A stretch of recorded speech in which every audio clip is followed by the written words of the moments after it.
మీ నోరే మిమ్మల్ని మింగేసింది. మీ నోటితో మీరు ఖర్చుకున్నారు. 175 అన్న పిలుపుతోనే ఆటంలో చెప్పు. నాకు కరెక్ట్ గా చెప్పకపోతే పుర్ర పుచ్చకాయలా పెరిపోద్ది. సరిగ్గా చెప్పు. ఏమైందయ్యా? ఇది రైమింగ్ సార్. ప్రకాశం ఏంటినా అన్బిలీవబుల్ అబౌ. ఈ మాత్రం దానికి ఇంత షాక్ అవుతాడేంట్రా? ఇలాంటివి మన దగ్గర చాలా ఉన్నాయి. గేట్ చూస్తేనే గుండె తడపట్టుకుంటుంది బాబు. ఇప్పుడు అలాగే మీ నోట్లో పడి మీరు కొట్టుకుపోయారు. ఇప్పుడు మీరు అంగీకరించారు. వసూలు చేయాలంటే అది ఉండాలన్నా. అదంటే కిడ్నీ. వారని అబ్బా దీన్ని మెదలంటారా? కిడ్నీ కింద ఉంటది. ఆ మాత్రం తెలుగు మాకు తెలుసు. పవన్ కళ్యాణ్ గారు కన్నీళ్లు పెట్టుకుని మరి మీ పార్టీ కోసం పనిచేస్తున్న వాళ్ళు ఈ రోజు కన్నీరు పెట్టుకుంటున్నారంటే ఇంతకంటే దౌర్భాగ్యం ఏముంటుంది సార్? ఎవడి గురించి అయినా కనుక్కునే కొద్దీ క్లారిటీ వస్తుంది, కానీ వీడి గురించి కనుక్కుంటే కన్ఫ్యూజన్. చూడాలి, ఇది తెలుసుకోవాలి. ఇది ఎస్. ఫైనల్ గా ఒక్క మాట శేష్ కుమార్ గారు, ఏంటి కన్నీళ్లు? నీలాంటి యూజ్లెస్ ఫెలో తప్ప ఎవడు అలాంటి మాట. మీరు కూడా కళ్ళు తుడుచుకుంటున్న దృశ్యాలు చూశాను నేను. ఇట్ట తయారయ్యేదే మీరంతా. ఏ ఊరు మీది? ఎంతమంది దగ్గర మీరు బ్యాచ్? దృశ్యాలు చూశాను నేను. నేను కళ్ళు తుడుచుకోవట్లేదండి, మండుతున్నాయంటే. తీస్తా, నాలో ఉన్న క్రియేటివిటీ మొత్తం బయటికి తీస్తా. చూసాడుగా ఏంటి బాబు అన్న? ఇంకోసారి నేను కళ్ళు తుడుచుకోవట్లేదండి, మండుతున్నాయంటే. పాపం ఫీల్ అన్నట్టున్నారు. అరే వాట్ ఇస్ దిస్? ఒక్కడు పట్టించుకోండి. అరే పెళ్లి కావాల్సిన బిడ్డ బెడ్ మీద ఎంత బాధపడుతున్నాడు ఎవరైనా గమనించారా? డాక్టర్ గారు వస్తారు కదా. ఏదో ఊరుకునేది. ఒక్కడైనా వాడి గురించి పట్టించుకుంటారా? ఇప్పుడు అలాగే ఉంటదా? చూడరా, కన్న తండ్రి కన్నా ఎక్కువ బాధపడుతున్నాడు. గుద్దినోడు వాడే అన్న. గురజాల మాజీ ఎమ్మెల్యే కాసు మహేష్ రెడ్డి కీలక వ్యాఖ్యలు చేశారు. కొందరు వైసీపీ నేతల నోటి దురుసు కూడా ఓటమికి కారణమన్నారు.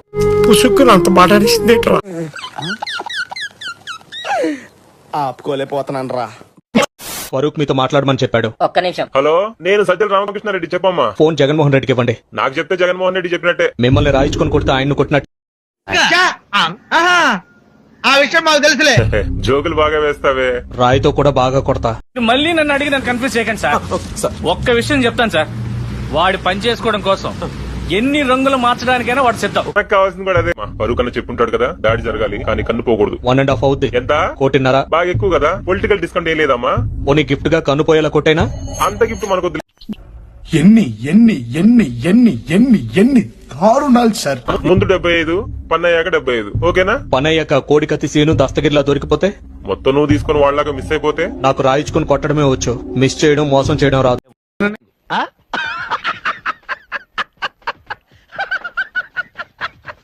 రోజున వాళ్ళకి 11 సీట్లకు పరిమితం అయ్యారు. ఈ రోజు లేరు. నువ్వు నిజంగా నేర్చున్నావా? ఏం మాట్లాడినవి మిమ్మల్ని చూస్తుంటే ఏడుపు వచ్చేస్తుంది. వై నాట్ 175 కి 175? Why not?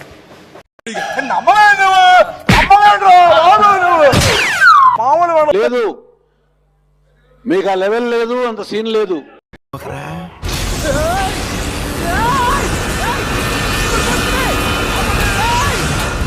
కాసు చంద్రబాబును అవమానించేలా మాట్లాడారంటూ కాసు మహేష్ అన్నారు. మాట్లాడే విధానం మరీ ముఖ్యంగా చెప్పాలంటే నిజంగా వైఎస్ఆర్సీపీలో ఉన్న నాయకులు ఎవరు కూడా మాట్లాడారు.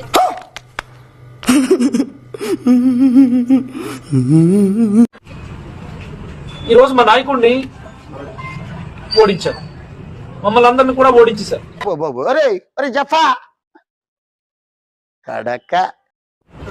అసలు మేము చేసిన తప్పేంటని అడుగుతా ఉన్నా. ఏంటి బాసు ఇది? మీకు మంచి చేసినాం కదా, ఏం చేద్దామంటావు మరి? చూడండి అక్కడ ఏముందో. రకమైనటువంటి మానసిక వ్యాధి, మెడికల్ ఎమర్జెన్సీ. ఇవే తగ్గించుకుంటే మంచిది. తెలుగుదేశం నాయకుల్ని, ముఖ్యంగా చంద్రబాబు నాయుడు గారిని అవమానించే మాటలు మాట్లాడటం. నాకు ఈ టార్చర్ ఏంట్రా? బహుశా ఆయన జైల్లో పెట్టడం కూడా ఒక అవమానంగా తెలుగుదేశం క్యాడర్ భావించి ఏం మాట్లాడతాడు నువ్వు?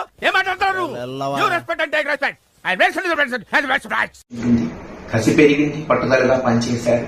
ఈ రోజు పర్యవసానం మనం చూస్తున్నాం. అయ్య బాబోయ్, నిజమే, నమ్మబుద్ధి కావట్లేదురా. కనుక ఏదైతే అవమానం అనేది ఉందో అది ఎప్పుడు ఎవరికి జరిగింది 100% 175కి 175 కొట్టాలి. ఎన్ని సీట్లు పోటీ చేశారా మీరు? 175కు 175. కరెక్ట్, ఇది కరెక్ట్ గా చెప్పావయ్యా. పోటీ చేస్తే ఎన్ని సీట్లో గెలిచింది మీరు? పట్టుమని 10 గెలవాలి. ఇదొక హఠాత్ పరిణామం, ఎవరు ఊహించినటువంటిది.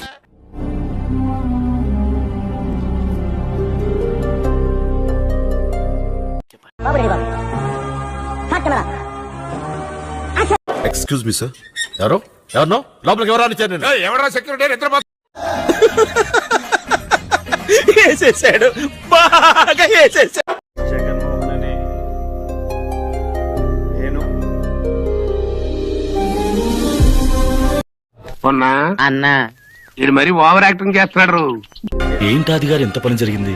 మహా దుర్మార్గులు అందరూ కలిసి మిమ్మల్ని ఈ స్థితికి తీసుకొచ్చి వదిలేశారే.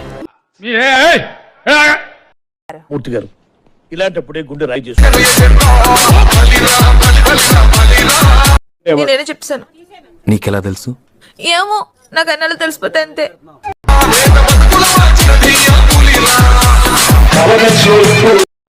ఏం చేద్దామంటావు మరి? ఎందుకు మాస్టారు మాటిమాటికి అడుగుతారు? నాకు మాత్రం ఎందుకు? స్వయంగా ముఖ్యమంత్రి హోదాలో జగన్మోహన్ రెడ్డి అన్నారు కదా, నన్ను ఎవరు పీకలేరు. వెంట్రిక కూడా పీకలేరు అని చెప్పి కూడా ఈ సందర్భంగా తెలియజేస్తా ఉన్నాను. మీరు మరీ టూ మచ్ అండి బాబు, నాకు ఇలాంటివంటే సిగ్గు కొంచెం. వై నాట్ 175 అంటూ విర్రవీగిన వైసీపీ నేతలు, అప్పటి మంత్రులు, ముఖ్యమంత్రి అందరూ కూడా నెమ్మదిగా వాస్తవంలోకి వస్తున్నట్టున్నారు.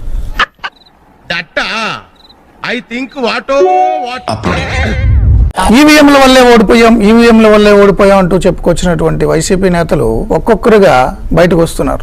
వారంటారు ఈరోజు మా నోరే మమ్మల్ని మింగేసింది. త్వరలోనే ప్రపంచం అంతమైపోతుందని టీవీ 9లో చెప్తే నమ్మలేదు. ఈ పరిణామాలన్నీ చూస్తుంటే నమ్మాల్సి వస్తుంది. అసలు నువ్వెంత, నీ బతుకెంత, నీ స్థాయి ఎంత? నవ్వు ఆపుకుంటున్నావు కదరా. జగన్ సార్ చిటికెన వేల మీద ఉన్న వెంట్రుకను కూడా నువ్వు పీకలేవని ప్రజలు యాక్సెప్ట్ చేస్తారా ఆ భాషని?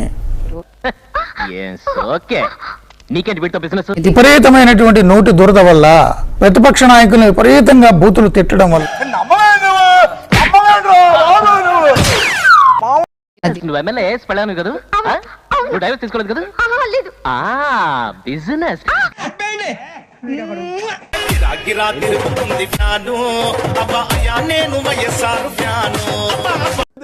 దెబ్బ మీద దెబ్బ, దున్న మీద పుండుని కాకి పొడుస్తున్నట్టు పొడుస్తున్నా. నువ్వు నిజంగా నేర్చుతున్నావా? మాట్లాడినవి మిమ్మల్ని చూస్తుంటే. మా వీడియో మీకు నచ్చినట్టయితే లైక్ చేయండి, షేర్ చేయండి, సబ్స్క్రైబ్ చేయండి. సబ్స్క్రైబ్ కాదు, సబ్స్క్రైబ్ చేయండి, ఏదో చేయండి.